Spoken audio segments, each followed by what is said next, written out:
Okay, got a little project today.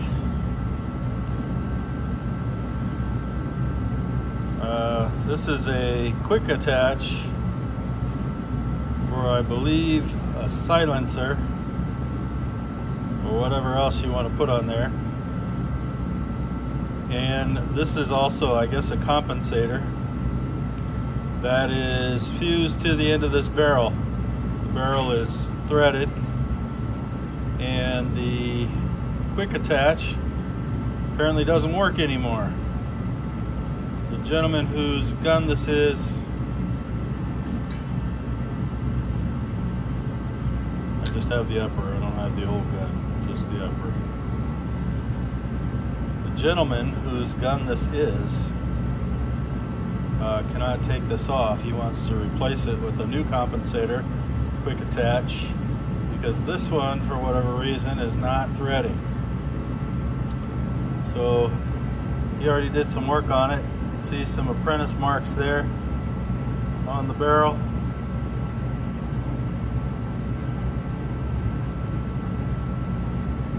Looks like a horny monkey went after it with a pair of pliers. There's some rust. So I'm going to try and heat this up. I'm going to put it in the vise, try to heat it up, and see if we can't get that off. I'll bring you back when I got it set up. Alright, I got it set up in my vise. Got a real high quality Harbor Freight cast iron vise. And I have a special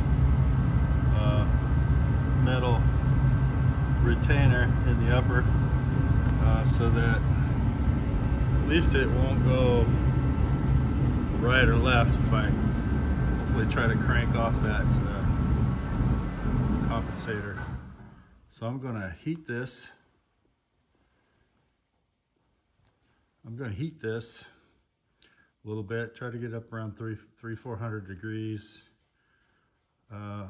Hopefully if there's any like Loctite on there, we'll melt it off, and we'll try to crank it off with a pair of channel locks, see if that works.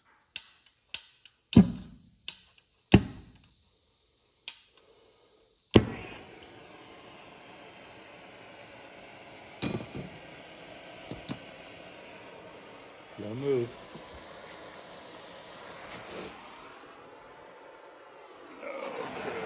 In here, let's hopefully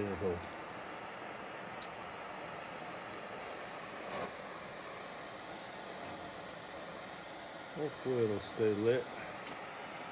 Let's see.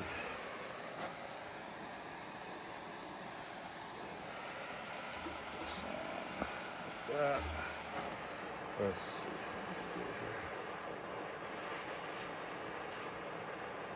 Should be wearing eye protection, but what are we gonna do?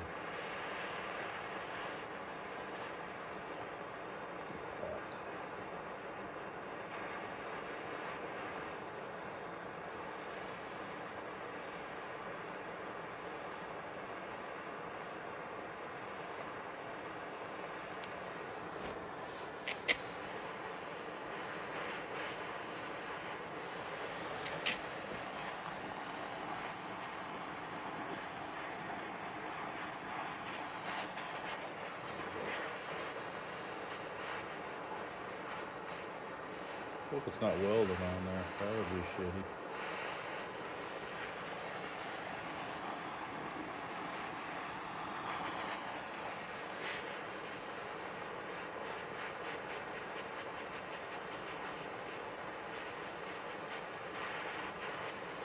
Alright, hopefully we've expanded this a little bit. Let's see what we can do. I'll keep the fire going. Nice. Okay. Now, let's try to get this up.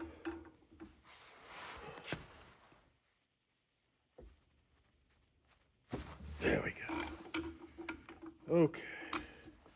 That wasn't too bad.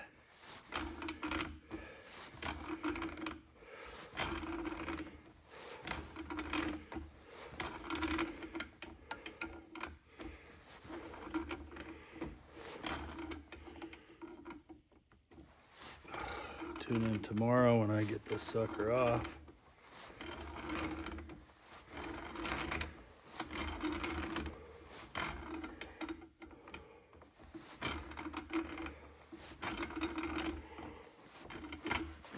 Let's see if we can just pull it. Ooh, that's hot. Not that hot, but it's hot. Hot enough. And there is Loctite on this, so that's why it's so hard to unscrew.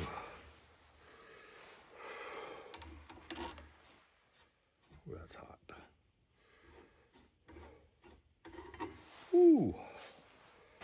Okay, done deal.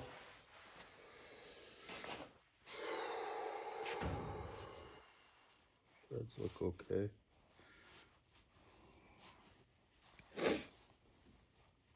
Okay, done. I just wanted to do a little addendum on my case trimming setup on the lathe. This thing I indicated in with a digital caliper, dial caliper. I indicated this and tapped it in until it was concentric with the chuck. You know, three jaw chucks tend not to need this treatment. However, you know, there's no backing on this. It's a very thin surface area that we're clamping to, so you can get this thing cocked out of shape. There's not very much pressure put on this from the cutting head, so you can tap this in, get this running, you know, true, using your dial indicator. And then you only want to clamp on the thumb screw back here so that you can, you know, take your shells in and out. And you want to clock this so that it's face straight up at 12 o'clock.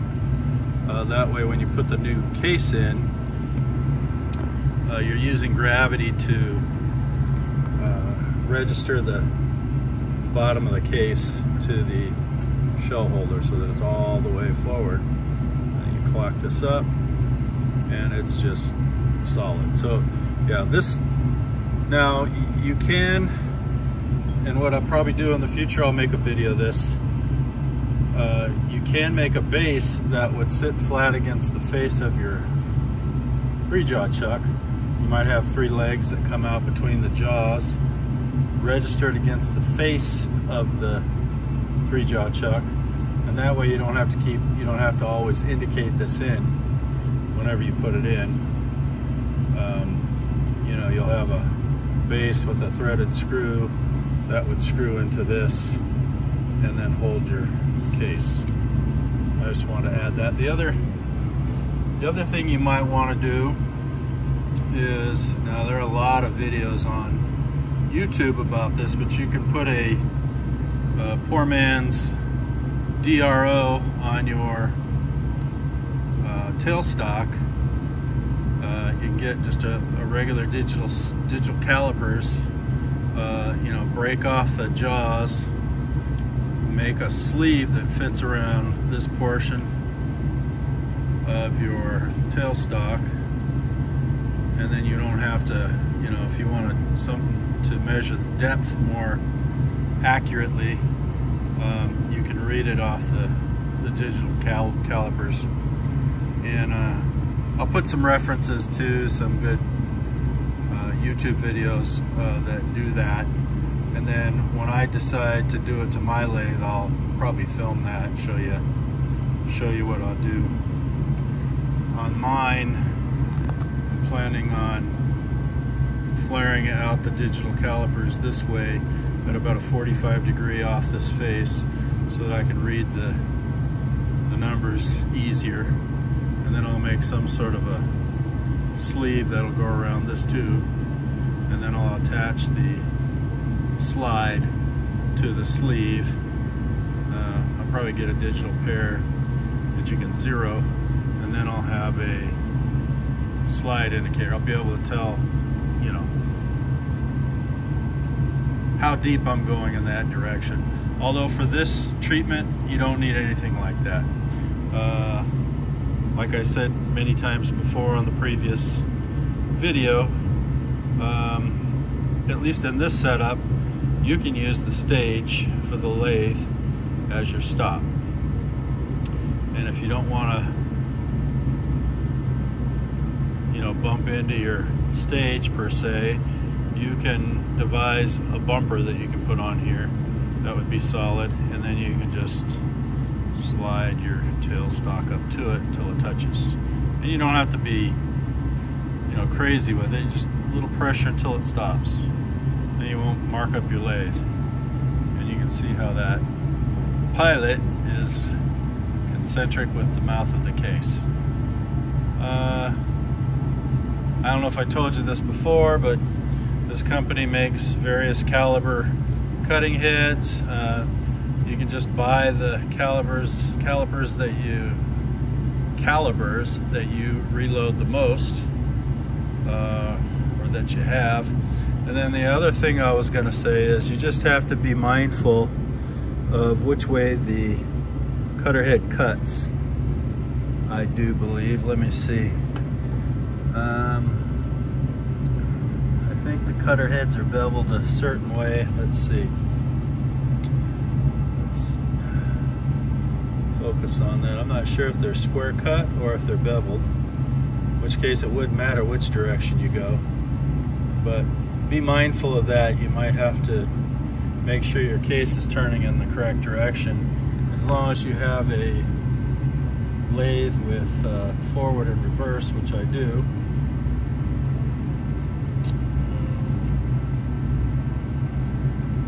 There's the forward and reverse switch. That's in forward, reverse. Just be mindful of which way your lathe turns, and you can switch the direction depending on in what direction your cutter head wants to cut. All right, that's all I wanted to add for now. Once I get some cases prepped, I'll go through how it works and actually show you by doing a few. And then you can get an idea of how easy or how complicated this whole mess is. But if you got a lathe, use it. You know, this company that sells these cutter heads sells a machine for $800, and all it does is turn this cutter head and allows you to meet your case concentrically, which is what you can do on the lathe. Just get one of these. You can make one. These would be easy to make. And then, you know, if you don't want to get too complicated, you just buy the cutter heads with the pilot from the company, Henderson Precision. Not sponsored. Maybe they can give me an attaboy if they see this on YouTube, but not sponsored. I bought these heads at my own expense. All right, see ya. And I want to just show you this. This is a pretty nice little invention by Wheeler. It's a Delta series. It's a vise holder for your upper. I've used it several times. You just saw me use it to take off that compensator, but it locks up into the breech of the upper. You can see where the lugs would lock into the breech. This thing here helps you to align your gas tube. Goes into the gas tube and helps you align it. And then this, where you can see it's all chopped up from the vise, gets clamped in the vise. There's a lock once you get the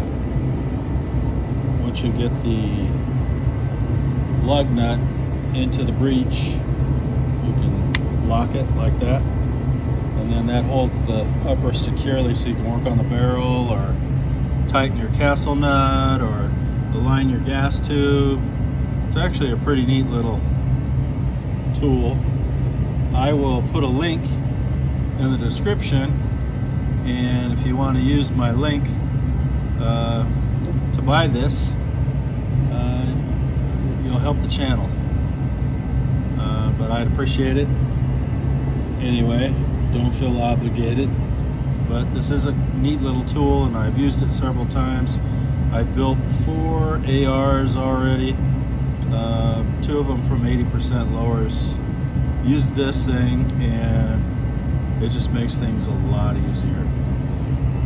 Now we're in 2023, so who knows if we're going to be able to continue to do that on in the future. Maybe if the old clown dies, the demented old clown in office, let's go Brandon. Maybe we'll get our hobby back. All right, see ya.